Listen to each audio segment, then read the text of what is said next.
बादशाह अकबर ने अपनी बेदी में 3 महान भक्तों की तस्वीरें रखी थी।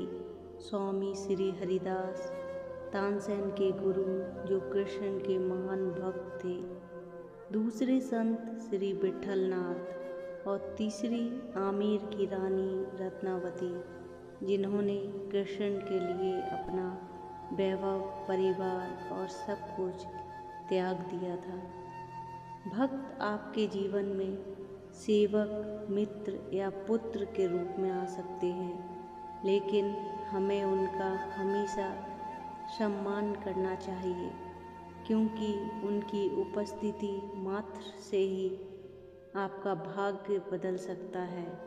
जो लोग भगवान कृष्ण के सेवक हैं, वे प्रेम और आदर के योग्य हैं। इसी प्रकार आमेर राजस्थान की रानी, जो राजा पृथ्वीराज चौहान की बहू थी, उनके सेवक द्वारा कृष्ण प्रेम का वरदान प्राप्त हुआ था। रानी रत्नावती की दासी को महान गुरु विठलनाथ जी ने दीक्षा दी थी। यह दासी स्वयं रानी की सेवा करती थी। वैष्णव को दिव्य गुण प्राप्त होते हैं और यह वैष्णवी भी उन्हीं गुणों से संपन्न थी।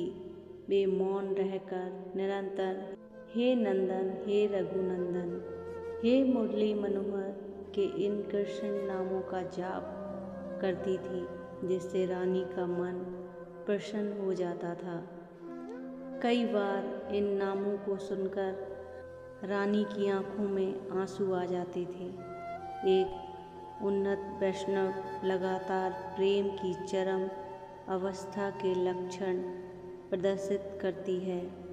दासी कभी कृष्ण को याद करके फूट फूट कर रोती थी, कभी जोर जोर से हंसती थी, जिससे रानी आश्चर्यचकित रह जाती थी। एक दिन जब दासी कृष्ण के प्रति प्रेम की चरम अवस्था में थी, रानी ने उसका हाथ छुआ। दासी के स्पर्श मात्र से ही रानी को तीव्र ऊर्जा प्राप्त हुई और उन्होंने पूछा, यह नंदन कौन है? तुम उसके लिए क्यों रोती हो? तुम उससे इतना प्रेम क्यों करती हो? तुम उसे हर समय क्यों पुकारती हो? क्या तुम्हें कुछ हो गया है? क्या मुझे तुम्हारे लिए डॉक्टर बुलाना चाहिए? दासी ने कहा, हे रानी, आपके डॉक्टर मेरी बीमारी का इलाज नहीं कर सकते। रानी ने कहा, जब अकबर बादशाह भी हमारे डॉक्टरों से सलाह लेते हैं, तो वे तुम्हारी समस्याओं का समाधान क्यों नहीं कर सकते? इस पर दासी ने कहा, हे रानी, कृष्ण से विरह का यह रोग, जिसका कोई डॉक्टर इलाज नहीं कर सकता, मुझे नहीं पता था कि कृष्ण से प्रेम करने से मुझे यह रोग हो जाएगा। मैं आपको अपना दर्द नहीं देना चाहती। रानी ने उसे कृष्ण के बारे में बताने के लिए मजबूर किया। दासी ने कहा, यह रोग उनके बारे में सुनने से होता है, इसलिए कृपया उनके बारे में मत सुनो। यह संक्रामक रोग है जो केवल उनके बारे में सुनने से ही हो जाता है। जब मैं वृंदावन गई थी, तब मुझे यह रोग वहीं से हुआ। रानी ने उसे बताने के लिए मजबूर किया और कहा, हे दासी, मैं इस रोग का खर्च उठा सकती हूँ, क्योंकि मैं रानी हूँ। मैं आसानी से इसकी दवा ले सकती हूँ। दासी मुस्कुराने लगी और बोली, कृष्ण की यह कथा आपको अब और रानी नहीं रहने देगी। आप मेरी तरह लगातार रोती रहेंगी। मैं आपकी दासी हूँ, मैं इसे सहन कर सकती हूँ, लेकिन आप कोमल हृदय वाली रानी हैं और आपके लिए यह विरह के इस रोग को सहन करना कठिन होगा। रानी रत्नावती की परीक्षा लेने के बाद दासी ने कहा, तुम्हें अग्नि सैया पर चलना होगा क्या? तुम तैयार हो? तुम्हें अपना ऐश्वर्य त्यागना होगा। यदि तुम इसे त्याग सकती हो तो मैं तुम्हें नंदा नंदन के बारे में बता सकती हूँ। तुम अपने राज्य और ऐश्वर्य का आनंद लो। रानी ने कहा, मैं तुम्हारे कृष्ण के बारे में सुनने के लिए कुछ भी कर सकती हूँ। तब दासी ने रानी को कृष्ण की एक एक कथा सुनाई और रानी का रूप बदल गया। रानी ने अपनी दासी को गुरु मान लिया और कहा, अब तुम मेरी सेवा नहीं करोगी, अब तुम मुझे कृष्ण के बारे में बताओगी। इस प्रकार दिन रात बीतते गए। रानी रत्नावती अपनी दासी से कृष्ण के बारे में सुनती रही। उनके हृदय में विरह का दर्द बढ़ता गया और उन्हें लगा कि वे कृष्ण के बिना नहीं रह सकती और उन्हें अपने प्रिय कृष्ण के दर्शन अवश्य करने हैं। अंत वे रोने लगी और कृष्ण के लिए व्याकुल हो गई। रानी अपनी दासी के चरण कमलों में बैठती थी, जो एक परम भक्त अब उनकी गुरु थी। कभी कभी रानी उन्हें अपने सिंहासन पर बैठने देती थी। भक्त का शरीर विशुद्ध रूप से दिव्य होता है। यह सेवक, मित्र, पिता या माता जैसे भौतिक पदों और संबंधों तक सीमित नहीं हो सकता। दासी की अनुपस्थिति में रानी निरंतर हरि नाम का जाप करती, रोती और कृष्ण के दर्शन के लिए प्रार्थना करती। कृष्ण की निरंतर सेवा में लीन होकर उन्हें कृष्ण के साथ रास खेलने के सपने दिखाई दिए।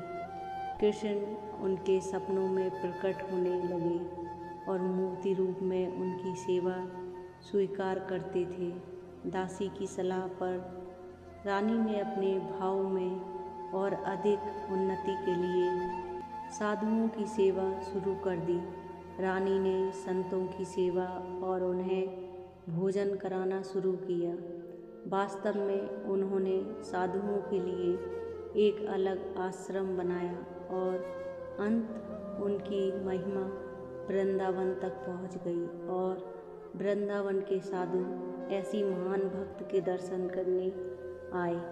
दासी ने उन्हें साधुओं के साथ मिलने से रोक दिया क्योंकि वह रानी थी और उन्हें बाहर जाने की अनुमति नहीं थी। लेकिन रानी ने हरि कीर्तन में साधुओं के साथ नृत्य करना शुरू कर दिया, क्योंकि उन्होंने देखा कि स्वयं कृष्ण इन वृंदावन साधुओं के साथ नृत्य कर रहे थे। दासी ने उसे अंजाम भुगतने की चेतावनी दी और यह खबर फैल गई कि आमेर की रानी रत्नावती वृंदावन के साधुओं के साथ कृष्ण के प्रेम में उन्मादपूर्वक नृत्य कर रही हैं। राजा के मंत्रियों ने रानी के विरुद्ध षड्यंत्र रचा और उन्हें रानी का नृत्य पसंद नहीं आया। गैर भक्तों ने रानी के विरुद्ध साजिश रची और उनके खिलाफ ऐसी कहानियाँ गढ़ी जो राजा तक पहुँच गई। रानी के विरुद्ध विष फैलाया गया और मंत्रियों ने राजा को बताया कि रानी धर्म के सिद्धांतों का उल्लंघन कर रही हैं। रानी का पुत्र प्रेम सिंह उनकी संगति में वैष्णव बन गया और हरि नाम का जाप करने लगा। इससे राजा का क्रोध और भड़क उठा। जब राजा ने अपने पुत्र को तिलक और माला धारण किए देखा तो उसने अपने पुत्र को मारने के लिए तलवार उठा ली और कहा, मैं इसे और इसकी माता को मार डालूंगा। लेकिन लोगों ने किसी तरह उसे रोक लिया।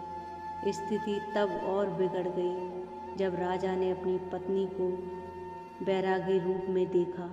रानी ने अपना सिर मुंडवा लिया था और साध्वी के वस्त्र धारण कर लिए थे। चूँकि रानी कृष्ण के प्रति अपनी भक्ति के कारण जनता में लोकप्रिय थी, इसलिए मंत्रियों ने राजा को रानी को सीधे न मारने की सलाह दी। मंत्रियों ने राजा को आदमखोर शेर लाने और उसे रानी को खा जाने देने का सुझाव दिया। शीघ्र ही राजा ने शेर को उनके महल में भेजा और जैसे ही शेर महल में दाखिल हुआ, दासी ने पुकार कर कहा, हे रानी, शेर आ गया है।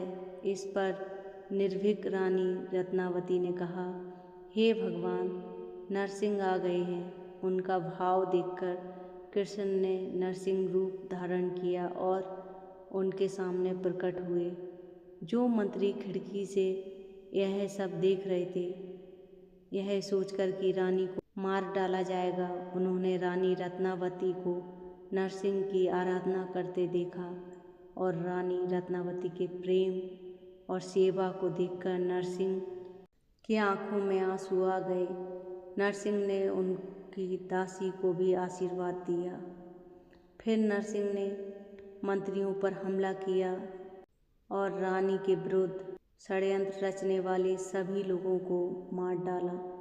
इसके बाद नरसिंह ने राजा के सिंहासन पर लात मारी, जिससे राजा माधव सिंह गिर पड़े। चूँकि वे रानी के पति थे, इसलिए नरसिंह ने उन्हें मारा नहीं, बल्कि एक थप्पड़ मारकर गायब हो गए। रानी के बहनोई अकबर और माधव सिंह के सेनापति मान सिंह ने रानी रत्नावती के चरण कमलों में गिरकर क्षमा मांगी। राधे राधे दोस्तों।